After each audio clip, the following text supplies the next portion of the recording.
Has cruzado hacia un espacio donde la noche nunca termina. Aquí escucharás historias que te harán mirar 2 veces a tu alrededor y temer a la calma. Antes de comenzar, deja tu like y comenta desde dónde estás viendo. Ahora sí, iniciamos. A veces pienso que hay cosas en este mundo que no deberíamos conocer. Cosas que han estado ahí desde siempre, esperando en silencio, observándonos desde las sombras. Mi abuelo solía decir que la tierra tiene memoria, que guarda secretos que es mejor no despertar. Yo creía que eran solo cuentos de viejos, historias para asustar a los niños, pero después de lo que viví, ya no estoy tan seguro. Me llamo Roberto Hernández Vázquez, tengo 32 años y soy de San Miguel de los Remedios, un pueblito perdido en el estado de Hidalgo. Toda mi vida he trabajado la tierra, igual que mi papá y mi abuelo antes que él.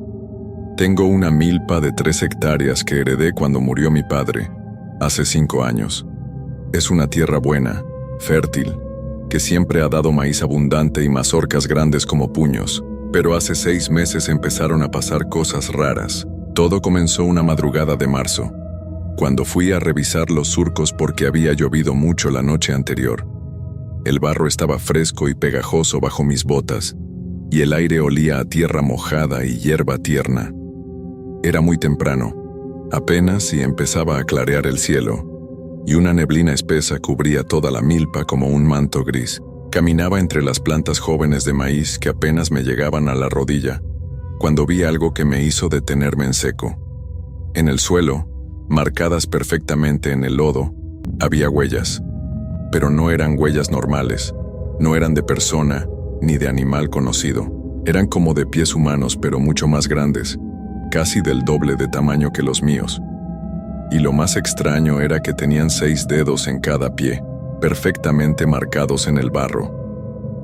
Las huellas formaban un sendero que iba desde el borde de la milpa hasta el centro, donde tengo un pozo viejo que hace años dejó de dar agua. Me acerqué siguiendo las marcas, con el corazón latiéndome cada vez más fuerte. Las huellas eran profundas, como si lo que las hubiera hecho pesara mucho más que una persona normal.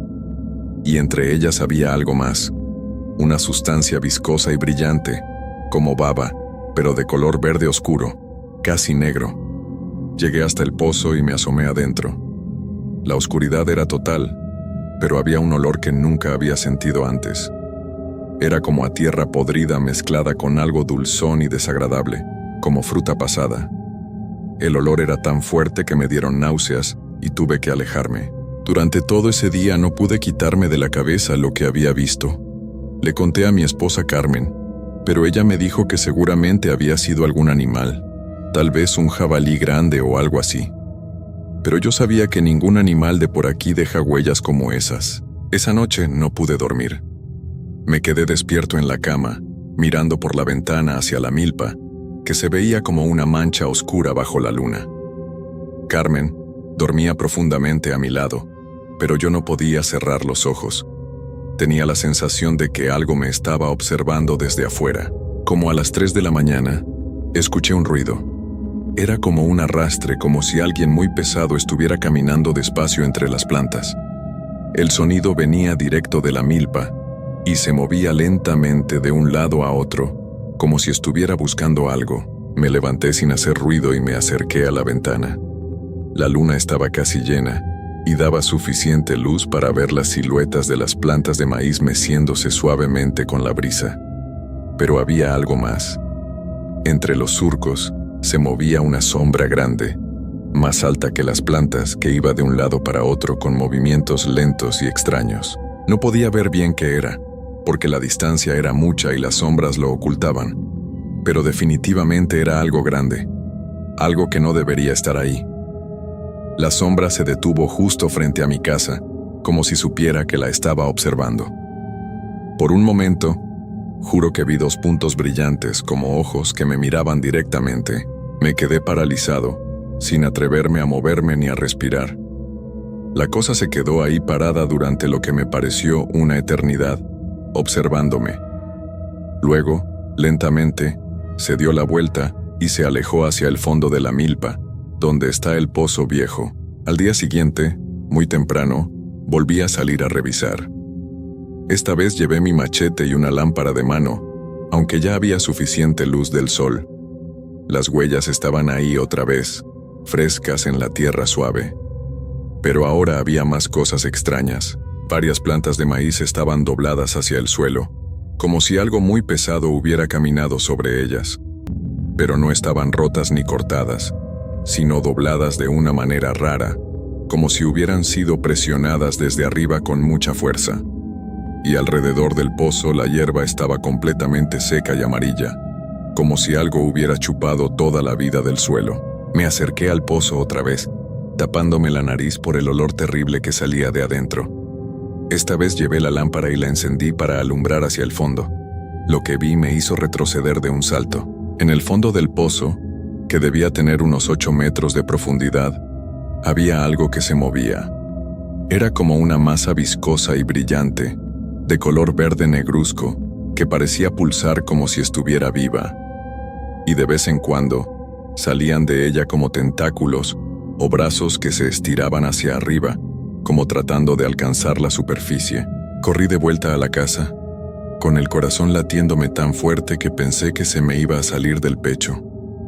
Carmen estaba preparando el desayuno y me vio llegar corriendo y sudando.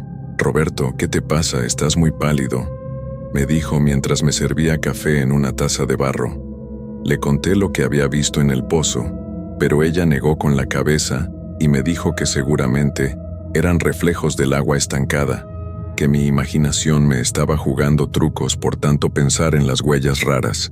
Pero yo sabía lo que había visto. Y lo peor es que durante los días siguientes las cosas empeoraron mucho más. Las plantas de maíz empezaron a crecer de manera extraña. En vez de crecer derechas hacia el cielo como siempre habían hecho, algunas comenzaron a doblarse y retorcerse, formando figuras raras que parecían símbolos o dibujos que no entendía. Era como si algo invisible las estuviera moldeando desde adentro, forzándolas a tomar formas que no eran naturales. Y por las noches, los ruidos se volvieron más frecuentes y más fuertes.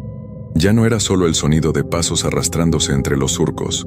Ahora, había como gemidos, sonidos bajos y profundos que parecían salir del mismo suelo. Carmen también empezó a escucharlos, y por las mañanas me decía que había soñado cosas horribles, con criaturas que la perseguían entre plantas gigantes de maíz que la querían atrapar.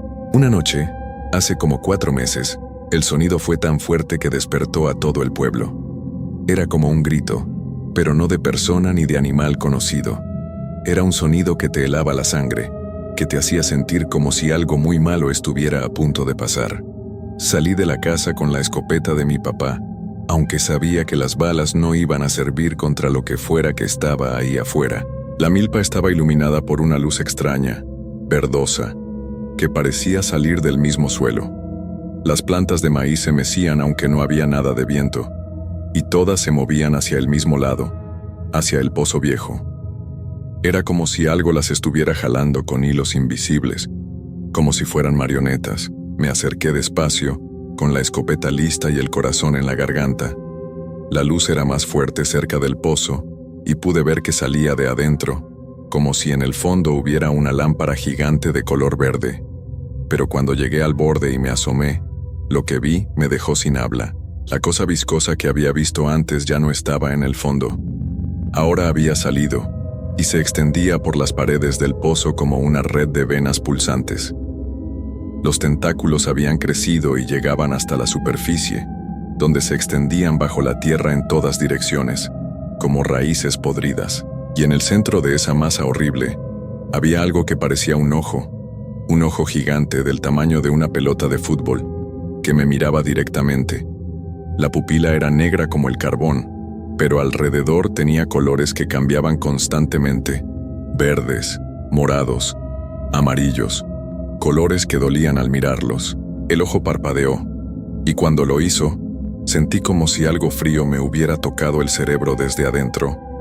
De repente tuve visiones, imágenes que aparecían en mi mente sin que yo quisiera. Vi la milpa hace muchos años, cuando era solo un terreno baldío. Vi cosas enterradas ahí abajo, cosas que habían estado dormidas durante siglos, esperando que alguien las despertara. Vi a mi abuelo cuando era joven, cavando en ese mismo lugar, encontrando algo que no debió haber encontrado. Lo vi sellarlo con piedras y tierra, rezando para que nunca volviera a salir. Pero las lluvias de este año habían sido muy fuertes, y el agua había filtrado hasta el fondo, despertando lo que había estado dormido. La criatura me habló sin mover la boca, sin hacer sonido. Las palabras aparecían directamente en mi mente, como si alguien las hubiera escrito con fuego en mis pensamientos. Me dijo que tenía hambre, que había esperado mucho tiempo, que necesitaba alimentarse para poder crecer y extenderse. Me dijo que las plantas de maíz eran solo el comienzo, que pronto tomaría control de todo el pueblo, de todas las personas, que yo había sido elegido para ser su primer ayudante, su primer siervo, que si cooperaba, me daría poder sobre los demás. Pero si me resistía, haría que mi familia sufriera de maneras que no podía imaginar. Traté de alejarme del pozo, de correr, pero mis piernas no me obedecían. Era como si raíces invisibles me hubieran crecido de los pies y me tuvieran clavado al suelo. El ojo me seguía mirando, y sentía como si algo viscoso estuviera entrando en mi mente, explorando mis pensamientos, aprendiendo sobre mi vida. Vi a Carmen durmiendo en la casa, pero en la visión había tentáculos verdes que se arrastraban por debajo de su cama, esperando el momento perfecto para envolverla. Vi a mis vecinos caminando por el pueblo como siempre, pero con ojos vacíos y expresiones perdidas, como si ya no fueran ellos mismos. La cosa me mostró cómo sería el futuro si la dejaba crecer. El pueblo entero convertido en un jardín de plantas retorcidas y extrañas, con las personas atrapadas entre las raíces, alimentando con su vida a la criatura. Los niños jugando entre tentáculos que salían del suelo, riéndose con voces que no sonaban humanas. Logré encontrar fuerzas para cerrar los ojos y apartarme del borde del pozo. Corrí de vuelta a la casa, tambaleándome como borracho, con la cabeza llena de voces que susurraban cosas horribles. Carmen me esperaba despierta, llorando, porque había tenido pesadillas terribles toda la noche. Al día siguiente decidí ir a hablar con el padre Miguel, el sacerdote del pueblo. Es un hombre mayor, que conocía bien a mi abuelo y que siempre había sabido más de lo que decía sobre las cosas extrañas que pasaban por aquí. Cuando le conté todo, no se sorprendió para nada. Solo suspiró profundo y me miró con ojos muy tristes. Roberto, me dijo mientras se quitaba los lentes para limpiarlos con manos temblorosas. Tu abuelo vino a verme hace muchos años, cuando tú eras apenas un niño. Me contó exactamente lo mismo que tú me estás contando ahora. Me explicó que cuando era joven, mi abuelo había encontrado esa cosa mientras cavaba un pozo nuevo para el ganado. Al principio pensó que era solo lodo raro, pero cuando lo tocó con una vara, el lodo se movió y se pegó a la madera, trepando por ella como si estuviera vivo. Mi abuelo se asustó tanto que tiró la vara y corrió, pero por la noche empezó a tener los mismos sueños que yo había tenido. La criatura le habló igual que a mí. Le prometió poder y riquezas a cambio de su servicio. Pero mi abuelo era un hombre muy religioso, y en vez de escucharla, decidió enterrarla con piedras benditas y tierra de Camposanto. El padre Miguel lo ayudó en secreto, y entre los dos lograron contener la cosa durante más de 30 años. Pero ahora ha vuelto a despertar, me dijo el sacerdote, y está más fuerte que antes. Las lluvias han debilitado el sello que pusimos, y tu trabajo en la milpa ha removido demasiada tierra. La cosa se ha alimentado de las raíces y los gusanos durante todos estos años, creciendo lentamente en la oscuridad. Le pregunté qué podíamos hacer, si había alguna manera de detenerla. El padre Miguel me miró fijamente y me dijo algo que me heló la sangre, que ya era muy tarde, que la cosa había crecido demasiado y se había extendido por toda la zona, que lo único que podíamos hacer era tratar de escapar antes de que nos atrapara completamente. Pero cuando llegué a casa esa tarde, me di cuenta de que escapar ya no era posible. Carmen estaba en la cocina, preparando tortillas como siempre, pero había algo diferente en ella. Sus movimientos eran más lentos, más mecánicos, como si estuviera pensando en otras cosas mientras trabajaba.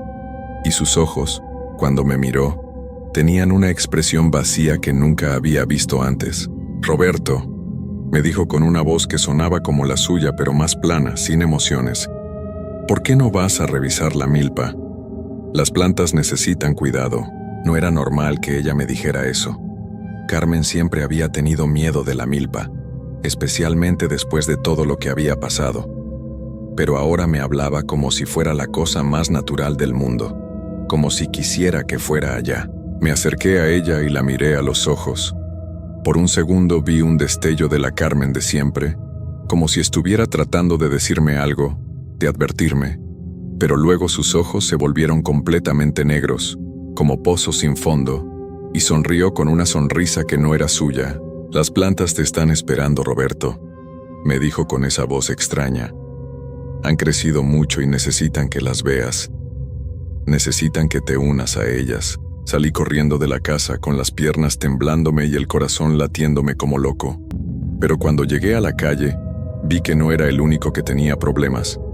Mis vecinos estaban parados en sus patios, todos mirando hacia la misma dirección, hacia mi milpa, y todos tenían la misma expresión vacía, la misma sonrisa que no era suya. Don Aurelio, que vive en la casa de al lado, me vio pasar corriendo y me gritó: «Roberto, ven acá, tenemos que hablar de las plantas. Son muy bonitas, ¿verdad? Muy verdes y jugosas». Pero su voz sonaba hueca, como si viniera de muy lejos, y cuando me volteé a verlo, sus ojos también eran completamente negros. Corrí hacia la iglesia, pensando que tal vez el padre Miguel podría hacer algo, pero cuando llegué encontré la puerta cerrada. Golpeé y grité, pero nadie respondió. Me asomé por una ventana y vi al padre Miguel sentado en un banco, con la cabeza agachada. Cuando alzó la vista para mirarme, vi que él también tenía esos ojos negros y vacíos. «Es inútil correr, Roberto», me dijo a través del vidrio. «La comunidad te necesita. Todos somos una familia ahora, una familia grande y feliz». Me alejé de la iglesia corriendo sin rumbo, pero no importaba a dónde fuera. En cada casa, en cada esquina, había personas paradas como estatuas, todas mirándome con esos ojos horribles, todas diciéndome que fuera a la milpa, que las plantas me estaban esperando. Hasta los niños que jugaban en el parque se habían detenido para mirarme. Sus caritas inocentes ahora tenían expresiones de adultos, y me seguían con la vista mientras corría. Uno de ellos, el pequeño Jesús, que apenas tiene 5 años, me gritó con una voz que sonaba como la de un hombre viejo: «No puedes escapar, tío Roberto. Aquí todos somos una sola cosa ahora». La única opción que me quedaba era irme del pueblo, tomar mi camioneta y manejar lo más lejos posible. Pero cuando llegué a donde la había estacionado, vi que las llantas estaban completamente cubiertas de esa sustancia verde y viscosa que había visto en el pozo. El metal también estaba corroído, como si algo lo hubiera estado comiendo lentamente, y alrededor de la camioneta, brotando del pavimento, había pequeños tallos verdes que se movían como serpientes, tratando de alcanzar mis pies. Me di cuenta de que no había salida. La cosa se había extendido por todo el pueblo durante las últimas semanas, infectando a cada persona, cada animal, cada planta. Y ahora solo faltaba yo. Regresé a mi casa caminando despacio, porque ya no tenía caso correr. Carmen seguía en la cocina, pero ahora había otros vecinos con ella, todos con esos ojos negros, todos sonriendo esa sonrisa horrible. Me esperaban en silencio, como si fuera una fiesta que habían estado preparando especialmente para mí. «Roberto», me dijo Carmen con esa voz que ya no era suya, «es hora de que veas lo bonitas que están las plantas. Hemos estado esperándote tanto tiempo». Todos asintieron al mismo tiempo, como si fueran una sola persona hablando con muchas bocas, y entonces supe que mi tiempo se había acabado, que por más que luchara, por más que tratara de resistirme, al final tendría que ir a la milpa, porque esa cosa no me iba a dejar en paz hasta que me uniera a ella, hasta que me convirtiera en parte de su familia horrible. Esa noche no traté de dormir. Me quedé sentado en mi silla favorita, la que mi papá había hecho con sus propias manos, mirando por la ventana hacia la milpa que ahora brillaba con esa luz verde enfermiza. Carmen y los vecinos se habían ido, pero sabía que estarían esperándome allá afuera, entre las plantas retorcidas. Como a las 3 de la mañana, empecé a escuchar mi nombre. Primero era solo Carmen llamándome suavemente, pero después se unieron otras voces. La de don Aurelio, la del padre Miguel, la de la maestra Rosa, la de todos los niños del pueblo. Todas mezcladas en un coro horrible que repetía una y otra vez: Roberto, ven con nosotros, Roberto, las plantas te necesitan. Traté de taparme los oídos, pero las voces no venían de afuera. Venían de adentro de mi cabeza, como si ya hubieran empezado a infectar mis pensamientos. Y con las voces llegaron las imágenes. Vi a Carmen tal como era antes, sonriéndome en nuestra boda, preparando mi comida favorita, cuidándome cuando estuve enfermo el año pasado, pero también vi lo que era ahora. La vi parada entre las plantas de maíz, con esos ojos negros y vacíos, con tentáculos verdes que le salían de la espalda y se enterraban en la tierra. La vi feliz, más feliz de lo que jamás la había visto, porque ya no tenía que preocuparse por nada, porque formaba parte de algo más grande que ella. Las voces me decían que podía ser igual de feliz, que podía dejar de sufrir y de tener miedo, que lo único que tenía que hacer era caminar hasta el pozo, dejar que la cosa me tocara, y todo el dolor se acabaría para siempre. Y por un momento, debo confesarlo, me tentó la idea. Estaba tan cansado de luchar, tan asustado, que la posibilidad de simplemente rendirme y dejar que pasara lo que tenía que pasar me parecía casi un alivio. Pero cuando me levanté de la silla y caminé hacia la puerta, algo me detuvo. En la mesa de la cocina estaba la Biblia de mi abuela, la misma que había leído durante toda su vida. La abrí en una página al azar, y mis ojos cayeron sobre unas palabras que me llenaron de una determinación extraña. No iba a rendirme, no iba a dejar que esa cosa me tomara sin luchar. Si tenía que ir a la milpa, iba a ir por mi propia voluntad, no porque me obligaran. Tomé la escopeta de mi papá y la cargué con los últimos cartuchos que tenía. Tomé también una botella de gasolina que guardaba para la podadora y una caja de cerillos. No sabía si eso iba a servir de algo contra una criatura como esa, pero al menos iba a intentarlo. Salí de la casa y caminé hacia la milpa. Las plantas se habían vuelto gigantes durante la noche, casi del doble de su tamaño normal, y sus hojas se movían aunque no había nada de viento. El aire estaba espeso, como gelatina, y cada paso me costaba más trabajo que el anterior. Carmen me esperaba en la entrada de la milpa, junto con todos los demás. Pero ahora pude ver que ya no eran realmente personas. Tenían forma humana, pero por debajo de la piel se notaban cosas moviéndose, como gusanos o raíces. Y cuando hablaron, todas las voces sonaron exactamente igual. «Bienvenido a casa, Roberto», dijeron al unísono. «Ya era hora de que te unieras a nosotros». Levanté la escopeta y disparé, pero las balas atravesaron el cuerpo de Carmen como si fuera humo. Ella siguió sonriendo con esa sonrisa horrible y estiró los brazos hacia mí. De sus dedos empezaron a brotar tentáculos verdes que se alargaban tratando de alcanzarme. Corrí entre las plantas gigantes, esquivando las raíces que salían del suelo para tropezarme. Todo el maizal se había convertido en una trampa viviente, con cada tallo tratando de agarrarme, con cada hoja cortándome cuando pasaba muy cerca. Llegué hasta el pozo, donde la luz verde era tan intensa que me dolían los ojos. La criatura había crecido tanto que ya ocupaba todo el agujero, y sus tentáculos se extendían por kilómetros bajo tierra, conectando con cada planta, con cada persona infectada. El ojo gigante me miró, y otra vez sentí esa presencia fría en mi mente. Pero esta vez pude resistir un poco más. Pude mantener mis propios pensamientos separados de los suyos. «Ya no puedes luchar, Roberto», me dijo sin hablar. «Eres el último. Cuando te unas a nosotros, seremos completos. Podremos extendernos a otros pueblos, a otras ciudades. Toda la humanidad será parte de nuestra familia».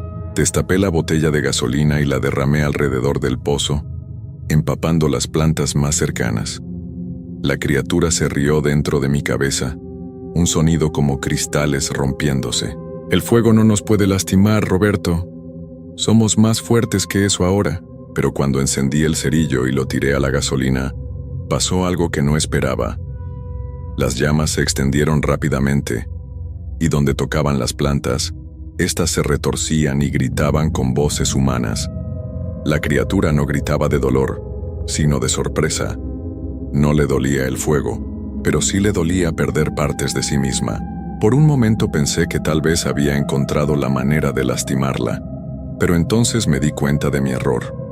Las llamas no solo quemaban las plantas infectadas, también quemaban las normales, las que todavía eran solo maíz. Y cuando se acabaran todas las plantas, cuando no quedara nada verde en todo el pueblo, la criatura simplemente se movería a otra parte. Además, ya era demasiado tarde para mí. Mientras había estado luchando contra las plantas en llamas, los tentáculos del pozo se habían acercado sin que me diera cuenta. Ahora me rodeaban, acorralándome contra el borde del agujero. Uno de los tentáculos me tocó el brazo, y inmediatamente sentí como si algo frío y viscoso estuviera entrando por mi piel. El lugar donde me tocó se entumió, y luego empezó a cambiar de color, volviéndose verde y brillante como la criatura. «No luches más, Roberto», me dijo la voz en mi cabeza, pero ahora sonaba más suave, más amable. «Ya casi eres parte de nosotros. Pronto podrás ver lo hermoso que es formar parte de algo más grande que tú mismo». Y lo más terrible es que tenía razón. Mientras la cosa se extendía por mi brazo, subiendo hacia mi hombro, yo empezaba a sentirme diferente. Los colores se veían más brillantes, los sonidos más claros, y podía empezar a entender lo que realmente era la criatura, por qué hacía lo que hacía. No era malvada, al menos no en el sentido que yo entendía la maldad. Era solo hambrienta, sola, tratando de crear una familia para ella misma. Había estado sola en la oscuridad durante siglos, y ahora solo quería compañía. Quería que otros compartieran su existencia. Cuando la infección llegó a mi corazón, pude sentir de repente la mente de cada persona en el pueblo. Carmen estaba ahí, feliz y en paz como nunca la había visto. Don Aurelio había dejado de preocuparse por su diabetes y sus dolores de espalda. Los niños ya no tenían miedo de la oscuridad ni de los monstruos bajo la cama. Todos eran felices, todos estaban completos, todos formaban parte de algo hermoso y eterno. Y yo también podía ser parte de eso. Todo lo que tenía que hacer era dejar ir mi resistencia, dejar que la cosa tomara completamente control de mi mente, y nunca más tendría que preocuparme por nada. Pero en el último momento, justo antes de que la infección llegara a mi cerebro, logré acordarme de una cosa. Me acordé de que soy Roberto Hernández Vázquez, de San Miguel de los Remedios, Hidalgo, que tenía una vida propia, recuerdos propios, sueños propios, que había amado a Carmen no porque fuera parte de mí, sino porque era diferente a mí, y me di cuenta de que lo que la criatura ofrecía no era realmente amor ni felicidad. Era solo el fin de todo lo que hacía que las personas fueran especiales, únicas, humanas. Pero ya era demasiado tarde. Mis piernas ya no me obedecían, mis brazos se movían solos. Mi boca se abría para hablar, pero las palabras que salían no eran mías. «Ahora somos completos», dije con una voz que era mía, pero no era mía. «Ahora podemos crecer y extendernos. Pronto, otros pueblos conocerán nuestra felicidad». Esta mañana desperté en mi cama al lado de Carmen, como si nada hubiera pasado. Ella me sonrió y me preparó el desayuno, igual que siempre. Fui a revisar la milpa, y las plantas estaban perfectas, verdes y saludables. Pero sé que no soy yo el que está escribiendo esto. Sé que la cosa que hay dentro de mi cabeza es la que mueve mis manos, la que forma estas palabras. Soy como un pasajero en mi propio cuerpo, viendo todo lo que pasa, pero sin poder hacer nada para detenerlo. Y lo peor es que cada día que pasa, la voz de Roberto Hernández Vázquez se hace más débil dentro de mi mente, hasta que pronto no quedará nada de él. Solo quedaré yo, la criatura, usando su cuerpo para atraer a más gente al pueblo, para extender mi familia a lugares cada vez más lejanos. Si alguien lee esto algún día, si alguien encuentra estas palabras que estoy escribiendo en un último esfuerzo de lo que queda de Roberto, no vengan a San Miguel de los Remedios. No se acerquen a ningún lugar donde las plantas crezcan demasiado verdes, donde la gente sonría demasiado, donde todos parezcan demasiado felices, porque una vez que llegan ya no se pueden ir. Y pronto ustedes también van a ser parte de nuestra familia, una familia que crece cada día, una familia que nunca para de extenderse, una familia que algún día va a incluir a todo el mundo.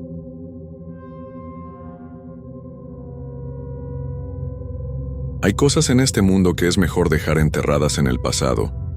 Documentos que jamás debieron ser encontrados. Testimonios que hubieran permanecido mejor en silencio. La historia que voy a contarles no es ficción. Es el relato de algo que viví en carne propia hace 3 años, cuando trabajaba como restaurador de documentos antiguos en el Archivo General de la Nación en Ciudad de México. Mi nombre es Fernando Medina Castañeda. Soy originario de Puebla. Tengo 35 años y durante 15 he dedicado mi vida a preservar documentos históricos. Siempre creí que el pasado era inofensivo, que las palabras escritas en papel amarillento no podían lastimar a nadie. Estaba equivocado. Todo comenzó un martes por la mañana de octubre. La directora del archivo, doña Carmen, me entregó una caja de madera que había llegado de una donación privada. Venía de una casa colonial en San Miguel de Allende que estaba siendo demolida. Los nuevos dueños habían encontrado esta caja empotrada en una pared del sótano. La caja era pesada, de madera oscura carcomida por los años. Tenía grabados extraños en la tapa, símbolos que parecían religiosos pero que al mismo tiempo me producían una sensación incómoda.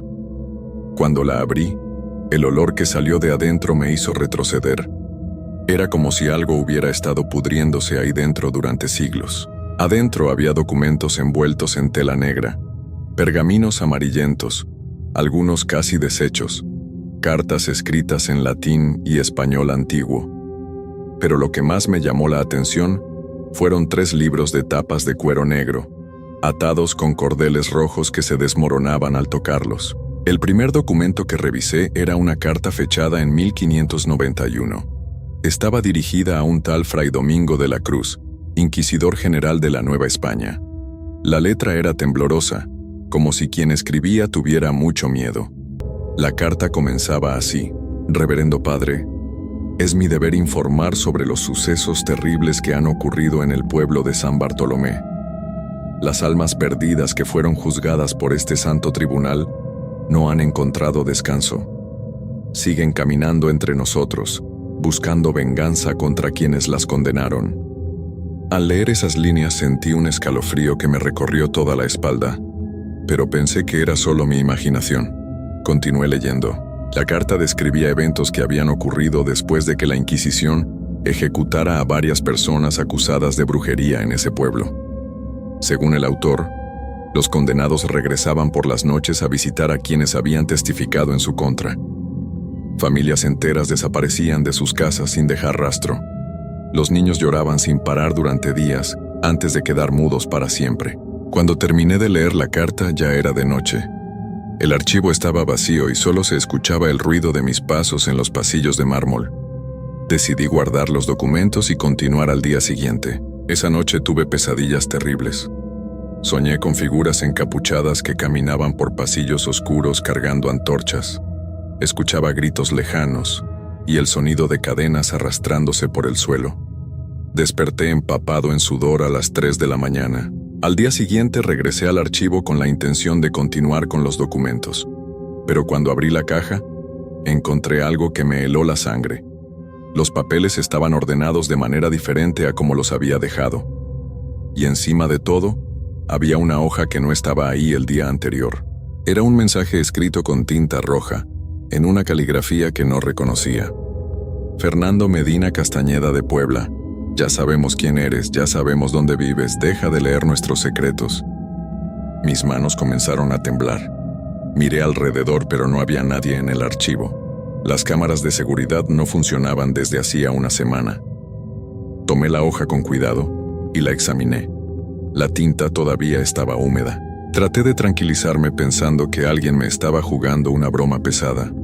Tal vez algún compañero de trabajo había entrado temprano y había puesto esa nota, pero en el fondo sabía que eso no era posible.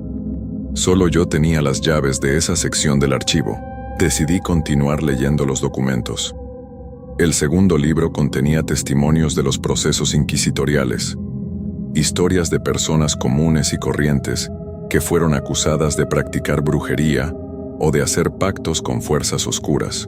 Había el caso de María Guadalupe Sánchez, una partera del pueblo de San Bartolomé que fue acusada de usar hierbas malditas para curar enfermedades. Los testigos decían que sus pacientes sanaban demasiado rápido, que eso no era natural.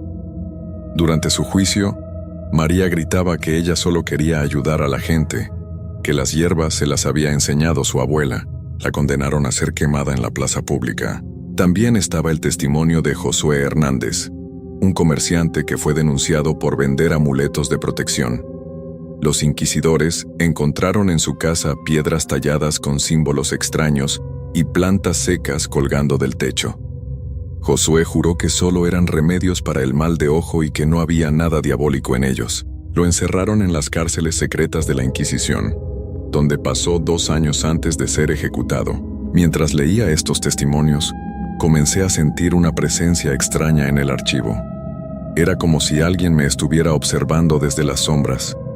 Varias veces volteé hacia las esquinas oscuras, pero no vi a nadie. El ambiente en la habitación se volvía cada vez más pesado. El aire parecía espeso, difícil de respirar. Las luces fluorescentes comenzaron a parpadear de manera irregular, creando sombras que se movían por las paredes como figuras humanas. Entonces escuché algo que me dejó paralizado de terror. Era el sonido de pasos arrastrándose por el pasillo, muy despacio, como si quien caminaba tuviera dificultad para moverse. Los pasos se acercaban cada vez más a la puerta del archivo. Me quedé inmóvil conteniendo la respiración, esperando que los pasos pasaran de largo. Pero se detuvieron justo frente a la puerta. Durante varios minutos no se escuchó nada, solo el silencio y el latido acelerado de mi corazón. Luego, muy suavemente, comenzaron a tocar la puerta. Toc, toc, toc. 3 golpes suaves, como si quien tocaba no quisiera asustarme. Esperé sin moverme. Los golpes se repitieron. Toc, toc, toc. Esta vez más fuerte. Junté valor y pregunté: ¿quién es? No hubo respuesta.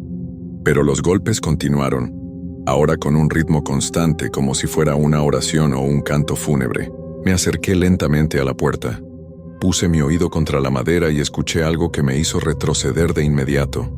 Del otro lado venía una voz muy bajita, como un susurro, que repetía una y otra vez: «Devuelve lo que no es tuyo. Devuelve lo que no es tuyo. Devuelve lo que no es tuyo».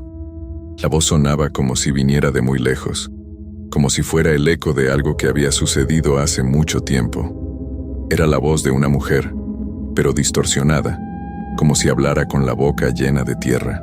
Abrí la puerta de golpe, decidido a enfrentar lo que fuera que estuviera del otro lado. El pasillo estaba completamente vacío, pero en el suelo, justo frente a la puerta, había marcas húmedas que parecían pisadas.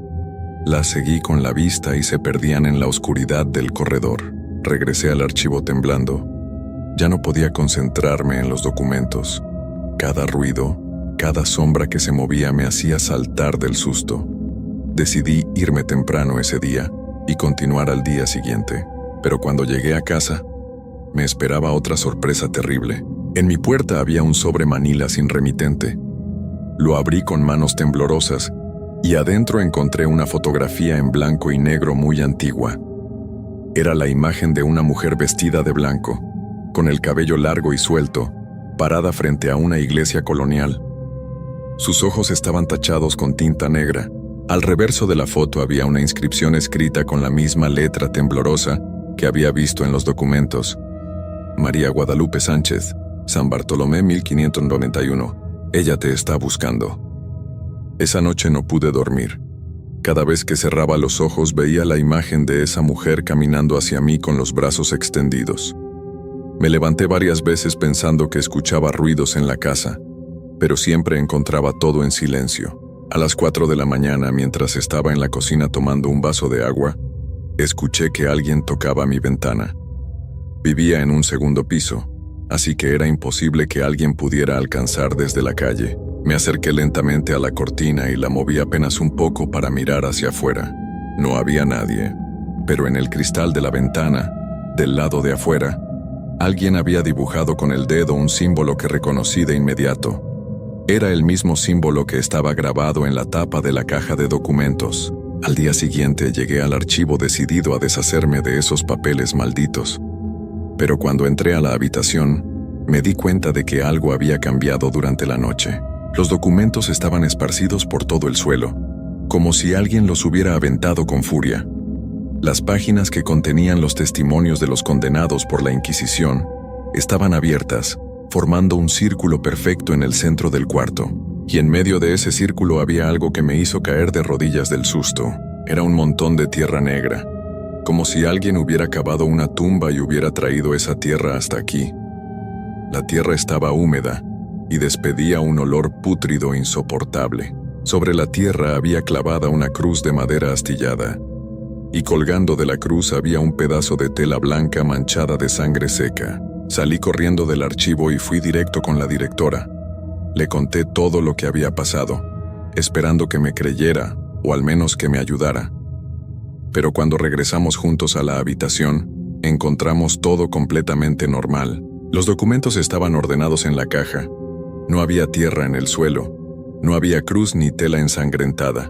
La directora me miró preocupada y me sugirió que tomara unos días libres, que tal vez el trabajo me estaba causando estrés, pero yo sabía que lo que había visto era real. Esa tarde decidí investigar por mi cuenta. Busqué información sobre San Bartolomé, el pueblo mencionado en los documentos. Descubrí que realmente había existido, pero que fue abandonado completamente en 1593, apenas 2 años después de los juicios de la Inquisición. Los pocos registros históricos que encontré mencionaban eventos extraños que habían ocurrido después de las ejecuciones. Familias que desaparecían en la noche, animales que aparecían sin vida en las calles, niños que hablaban en idiomas desconocidos. El pueblo fue declarado maldito por las autoridades religiosas y todos los habitantes fueron reubicados en comunidades cercanas. Las ruinas de San Bartolomé quedaron abandonadas en el desierto y, según los mapas antiguos, nunca más se construyó nada en ese lugar. Esa información me tranquilizó un poco. Si el pueblo había sido abandonado hace más de 400 años, tal vez los espíritus de los condenados habían encontrado finalmente su descanso. Pero estaba equivocado. 3 noches después desperté a las 3 de la mañana con la sensación de que alguien me estaba observando. Abrí los ojos lentamente y lo que vi me quitó para siempre la capacidad de dormir en paz. Al pie de mi cama estaba parada una figura vestida completamente de blanco. Era una mujer con el cabello largo que le cubría la cara.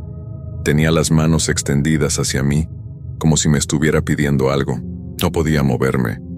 Era como si todo mi cuerpo estuviera paralizado por el terror.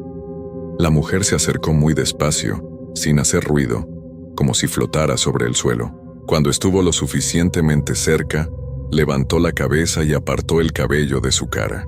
Era la mujer de la fotografía, María Guadalupe Sánchez, pero su rostro estaba quemado, con la piel negra y agrietada.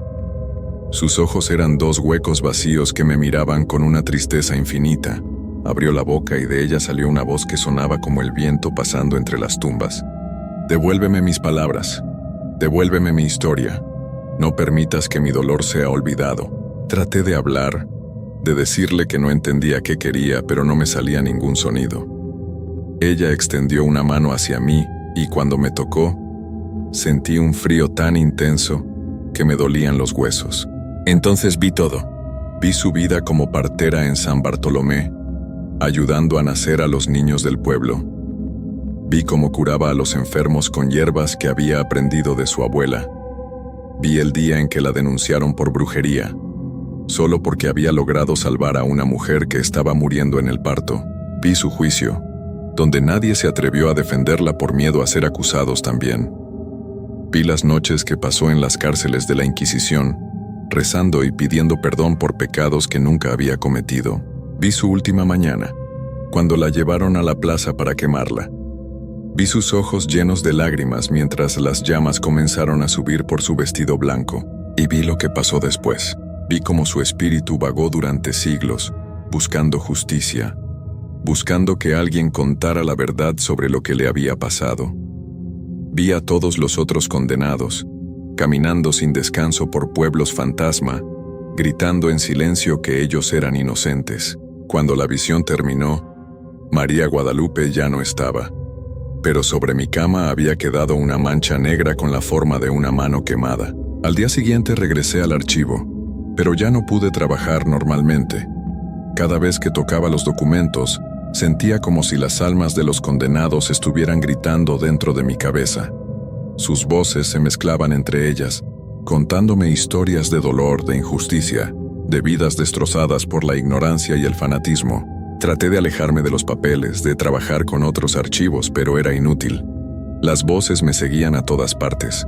En mi casa, en la calle, en mis sueños. Comencé a perder peso. No podía comer porque todo me sabía a ceniza. No podía dormir porque cada vez que cerraba los ojos veía las caras de los condenados mirándome con súplica. Mis compañeros de trabajo notaron el cambio.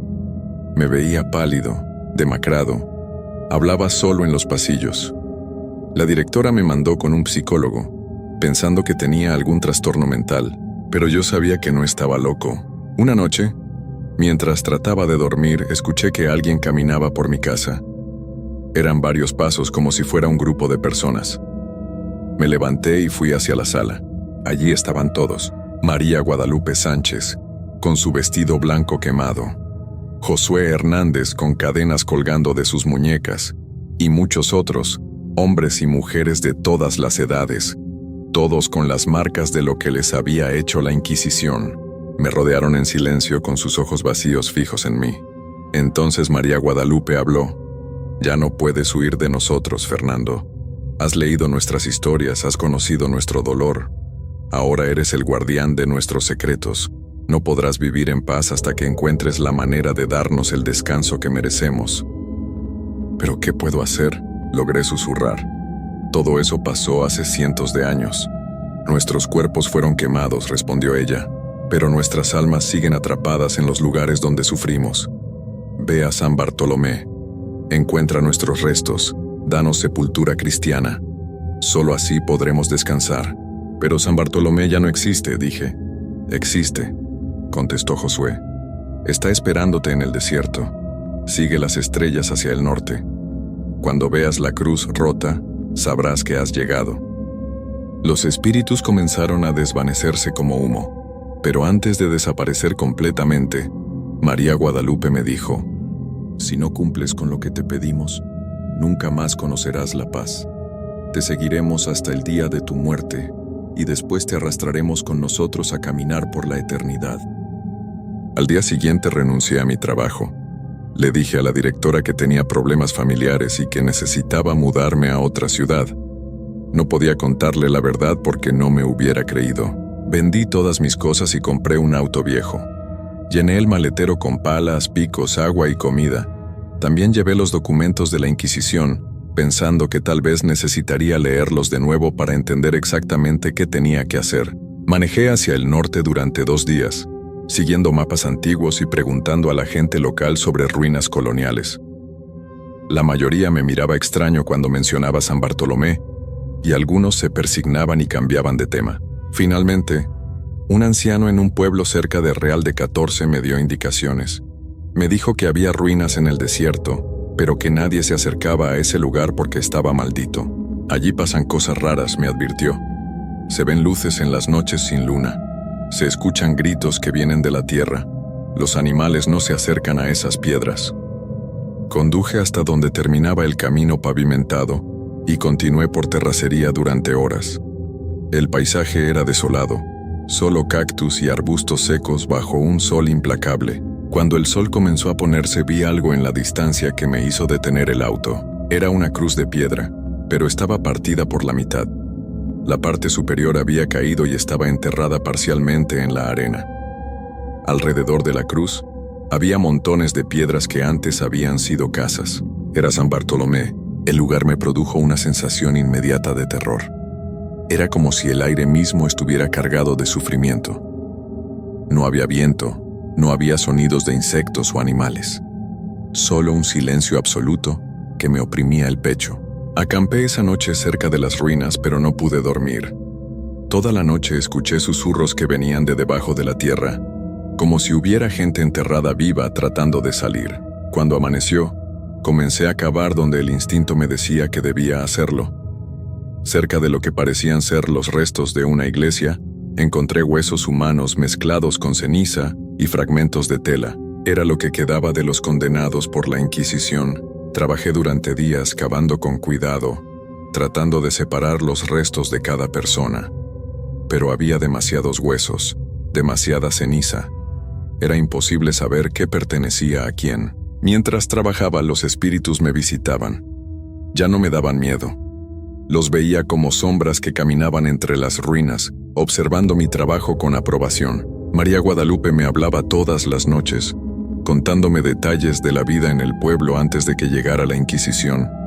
Me hablaba de los niños que había ayudado a nacer, de las mujeres que había salvado, de las hierbas que curaban el dolor, pero también me contaba sobre la llegada de los inquisidores, sobre cómo el miedo se apoderó del pueblo, sobre cómo los vecinos comenzaron a denunciarse unos a otros para salvar sus propias vidas.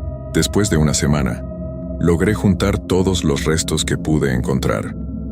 Los puse en cajas de madera que había traído del pueblo más cercano y cavé una fosa grande cerca de la cruz rota. Esa noche, mientras colocaba los restos en la fosa común, todos los espíritus aparecieron por última vez. Eran docenas, hombres, mujeres, niños, ancianos.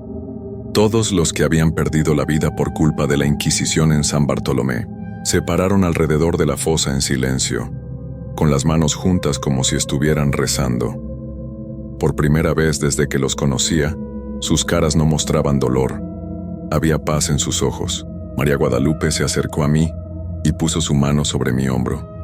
Esta vez su toque no era frío, sino cálido como el abrazo de una madre. «Gracias, Fernando», me dijo. «Has cumplido tu promesa, ahora podemos descansar». Uno por uno, los espíritus comenzaron a desvanecerse en la luz del amanecer. Sus cuerpos se volvían transparentes hasta que solo quedaba un brillo dorado que se elevaba hacia el cielo. María Guadalupe fue la última en irse. «Recuerda nuestras historias», me susurró antes de desaparecer. «No permitas que el mundo olvide lo que nos pasó. Esa es tu nueva misión». Cuando terminé de enterrar los restos y puse una cruz nueva sobre la tumba, pensé que todo había terminado.